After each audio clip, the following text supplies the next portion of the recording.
ቦታውን አወቃችሁት? አዎ አድራሻውን አውቀናል። ደስ ያለ የአባዬ ሚስት የት እንዳለች አውቀናል። አንቺ እሱ እኮ ፍቅረኛዬ ነው። ሁሉን ነገር የማወቅ መብት አለው። እሺ ምንም አልደብቀው። አረ እጅ ለእጅ ተያይዛችሁ ስትሄጂስ? እኔ አሁን የመጣሁት አባዬን ይቅርታ ልጠይቅ ነው። አባዬ በጣም ይቅርታ አድርግልኝ፣ ይቅር በለኝ።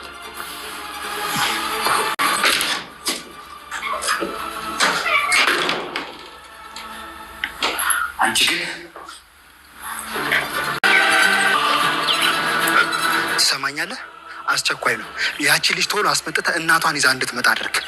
በፍጥነት አስቸኳይ ነው። ማይረባ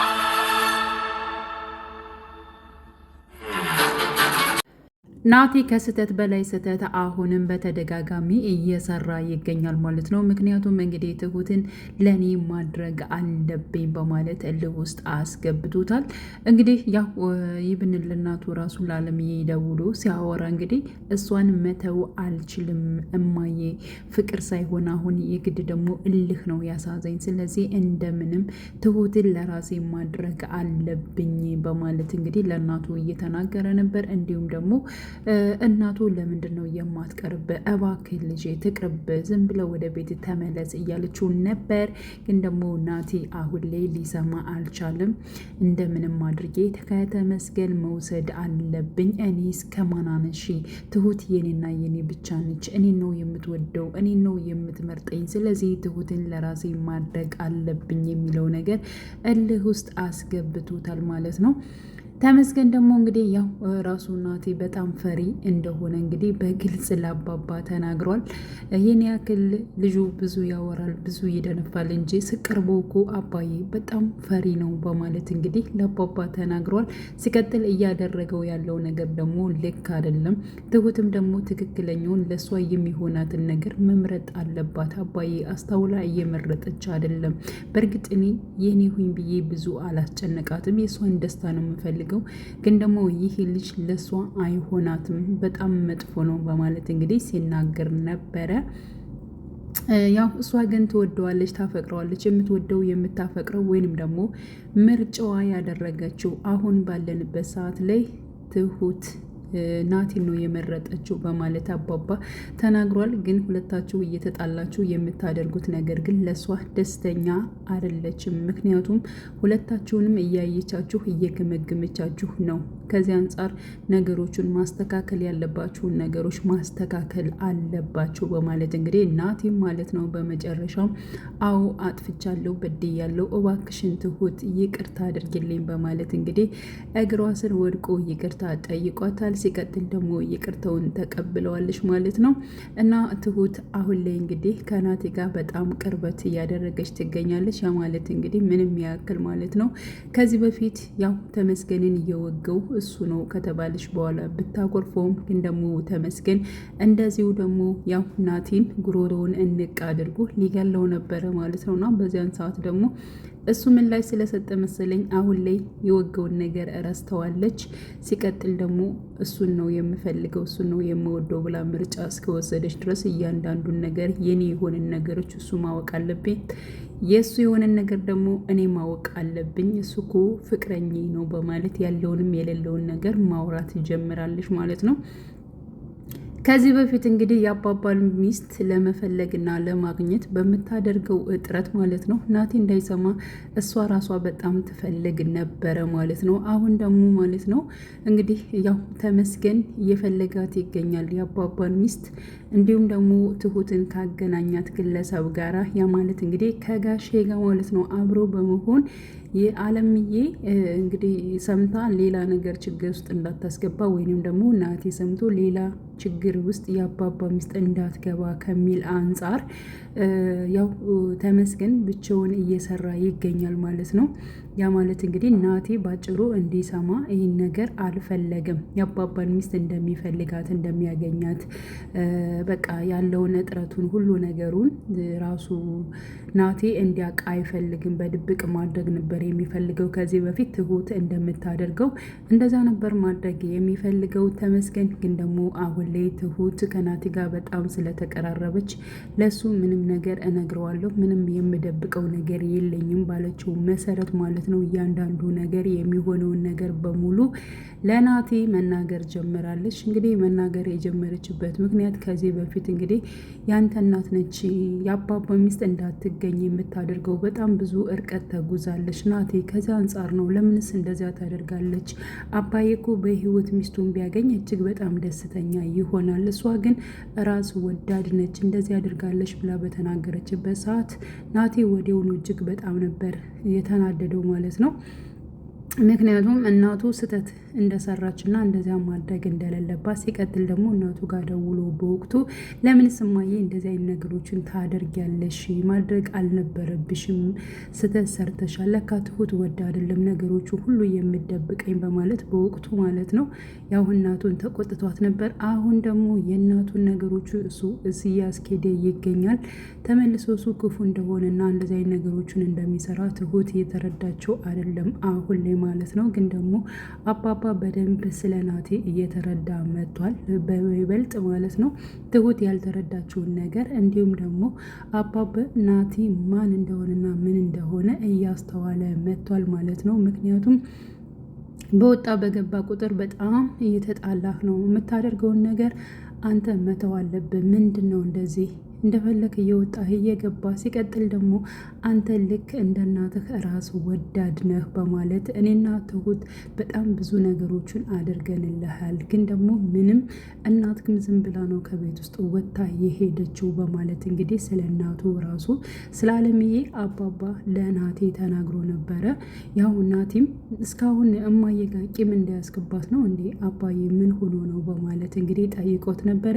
እኔ ቂም ይዤ አይደለም ግን ደግሞ ራስ ወዳድ ናችሁ፣ ብዙ ነገር ተደርጎላችሁ ልክ እንዳልተደረገላችሁ ነው የምታየው። ሲቀጥል ደግሞ በየጊዜው እየመጣ እንደዚህ እያልህ እየጨቀጨከኝ እንድትናገረኝ በፍጹም አልፈልግም፣ በዚህ መልኩ እንድታወረኝም አልፈልግም በማለት እንግዲህ ያው ናቲን አባባ ለመጀመሪያ ጊዜ ኮስተር ብሎ ራሱ ተቆጥቶታል ማለት ነው። ከቤትህ እየከለከልከኝ ነው እንዲ አባዬ በማለት ደግሞ ሲጠይቀው ቤት የእግዚአብሔር ነው፣ እኔ ከቤት አልከለክልም፣ ግን ደግሞ እንደ ኩያ አስር መተ የምትነጋገረውን ነገር ማቆም አለብህ በማለት በግልጽ ማለት ነው አባባ ተናግሮታል ናቲን። ምክንያቱም እንግዲህ ተመስገንና እንዲሁም ደግሞ ትሁት የአባባን ሚስት ለመፈለግ ወደ ጋሽዬ ቤት ሄደው ነበረ ማለት ነው። እና በዚያ ሰዓት እነሱ ሁለታቸው ተያይዘው መጡ። አንተም እያዳላህ ነው፣ አንተም ከትሁት ለተመስገን እንድትሆን እያገዝክ ነው።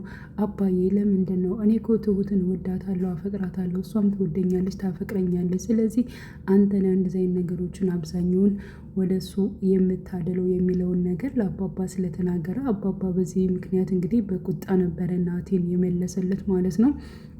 በቤቱ እንደዚያ ሲሆኑ ሲነጋገሩ ወይንም ሲጣሉ እንደፈለጉ ሲሆኑ ራሱ በጣም ነበር አባባ ራሱ ዝም የሚላቸው ማለት ነው። አሁን ግን ከአቅም በላይ በተለይ ናቲ ከአቅም በላይ እየሆነበት ነው። ራስ ወዳድና የራሱን ነገር ነው እንጂ የሚያስቀድመው ሌላ ምንም ነገር ማለት ነው እየታየ አይደለም። ከዚህ በፊት እንግዲህ ቴናም አባባን ተናግረዋለች። ምክንያቱም አባዬ እኔ ከዚህ በኋላ አንተን የሚጎዳ ነገር አንዳች ነገር አላደርግም፣ ግን ደግሞ አንተን ሊጎዳ የሚፈልግ ሰው አለ፣ ከዚያ ግን ራስ ግን እንድጠብቅ እፈልጋለሁ በማለት በግልጽ ተናግራ ነበር ማለት ነው ቴና ማለት ነው። እና ያን ነገርም እንግዲህ አባባ እያስተዋለ ይገኛል ማለት ነው። ምንም ይሁን ምንም በእርግጠኝነት ቴና አሁን ላይ ማለት ነው አባባ እንዲጎዳ ወይንም ደግሞ ትሁትም እንድትጎዳ በፍጹም አትፈልግም። ከድሮ ህይወቷ ተቀይራ ከእነሱ ጎን በመሆን እነሱን በማገዝ ነው መታየትም ወይንም ደግሞ ማድረግም የምትፈልገው ማለት ነው። አሁን ላይ ግን ተመስገን አንቺ የአባባን ሚስት የት እንዳለች የምታቂ ከሆነ ነገሮቹን ካሳካሽልኝ ብር እሰጥሻለሁ ብሏታል። እንዲሁም ደግሞ ናቲም ማለት ነው የአባባ ሚስት የት እንዳለች እንዳትናገሪ እኔም 500,000 ብር እሰጥሻለሁ። ሲቀጥል ደግሞ ትሁትንም ለእኔ እንድትሆን እያንዳንዱን ነገር ማድረግ ያለብሽን ነገር ታደርጊያለሽ በማለት እንግዲህ ያው ተመስገንም ማለት ነው በብር ገዝቷታል ቲናን። እንዲሁም ደግሞ ናቲም ማለት ነው እንደዚሁ በብር ነው የገዛት ማለት ነው። እና አሁን ላይ እንግዲህ ሁሉን ነገር የጠረጠረው ተመስገን ያው የአባባ ሚስት የት እንዳለች አውቋል ማለት ነው። ይህን ነገር ያወቀው ደግሞ ከትሁት ጋር ሆኖ ነው። ወደ አባባ ወደ ቤት በመመለስ እጅግ በጣም ደስ የሚል ነገር እንዳለ ነበረ እራሱ ተመስገን ለአባባ የተናገረው ማለት ነው። ምክንያቱም የት ጠበል እንዳለች ሰምተናል አባዬ፣ ስለዚህ ነገ ሄጄ አረጋግጣለሁኝ በማለት እንግዲህ ደስ ያለውን ነገር ለአባባ ሲናገር፣ ሲቀጥል ደግሞ ትሁት እንግዲህ ያው ናቴ ሲመጣ ማለት ነው እንኳን ደስ አለ ናቴ በማለት ምንድን ነው የተፈጠረው ነገር በማለት ሲጠይቃት የአባባ ሚስት እኮ ተገኘች የሚል ነገር ነበር የመለሰችው። እና በዚያን ሰዓት እንግዲህ ተመስገን እጅግ በጣም ነበር የተበሳጨ። ምንድን ነው የምታደርጊው? ምንድን ነው የምትሰሪው? በማለት እንዴ ለምንድን ነው የማልነግረው? እሱ እኮ ጓደኛዬ፣ ፍቅረኛዬ፣ ውዴ ነው ማለት ነው በማለት በጣም እንደምትወደው እንደምታፈቅረው፣ ሲቀጥል ደግሞ ከፍቅሯ ምንም አይነት ነገር መደበቅ እንደማትፈልግ ነው እየተናገረችው ማለት ነው። በዚህ ጉዳይ እንግዲህ ያው ሁላቸው እጅግ በጣም ነው የተበሳጨው ተመስገን እንግዲህ ተከታትሎት ነበረ ማለት ነው። ማንን? ናቲን ማለት ነው።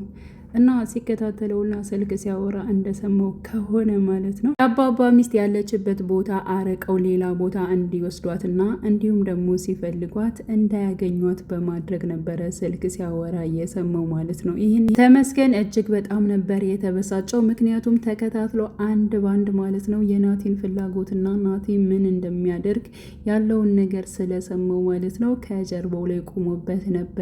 በእርግጠኝነት በዚህ ጉዳይ እስከ መጨረሻ ድረስ እንግዲህ ያው ተመስገን ናቲን ይፋለመዋል ማለት ነው።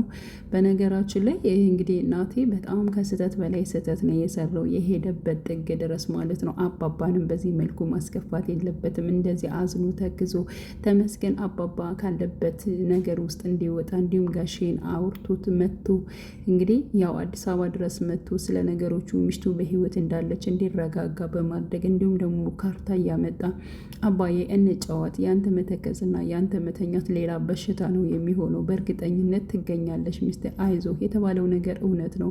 በህይወት ላይ ስለዚህ ትገናኛላችሁ። ያንን ያክል ዓመት ውስጥ እንኳን ተለያይታችኋል ቆይታችኋል። ስለዚህ አሁንም ትንሽ ዓመት ነው መታገስ ያለበት ትንሽ ጊዜ ነው እያለ ማለት ነው ሲያጽናናው ቆይቷል። ከጎኑ ሆኗል እንደ ልጁ ማለት ነው። እንደ ትሁት ይብን ራሱ ተመስገንን ራሱ አባዬ እያየው ነው ያለው ማለት ነው። እና አሁን ጋሪጣና ክፉ የሆነው ራሱ ናቲ ነው። ብዙ ነገር ተደርጎለት እንዳልተደረገለት እንደ እናቱ እንዳለምዬ ክፉ የሆነው ራስ ወዳድ የሆነው ናቲ ነው ማለት ነው። ስለዚህ ይህን ነገር ያደረገው ናቲ መሆኑን የአባባ ሚስት እንድትርቅ እንዳትገኝ የሚያደርገው እያንዳንዱ ነገር ከጀርባ ሆኖ ነገሮቹን የሚያበላሸው ራሱ ናቲ እንደሆነ እንግዲህ አባባም ካወቀ ትሁትም ካወቀ ለአንዴና ለመጨረሻ ከዚያ ቤት የሚባረርበት ጊዜ እየደረሰ ነው የናቲ ጉዳይ ማለት ነው። ስለዚህ ትሁትና እንዲሁም ደግሞ ተመስገን አብረው ይሆናሉ፣ ልጃቸውንም ያሳድጋሉ ብዬ አስባለሁ። ውድ ቻናሌ ተከታታዮቼ ቤተሰቦቼ በያላችሁበት ሰላማችሁ ይብዛልኝ። መልካም ጊዜ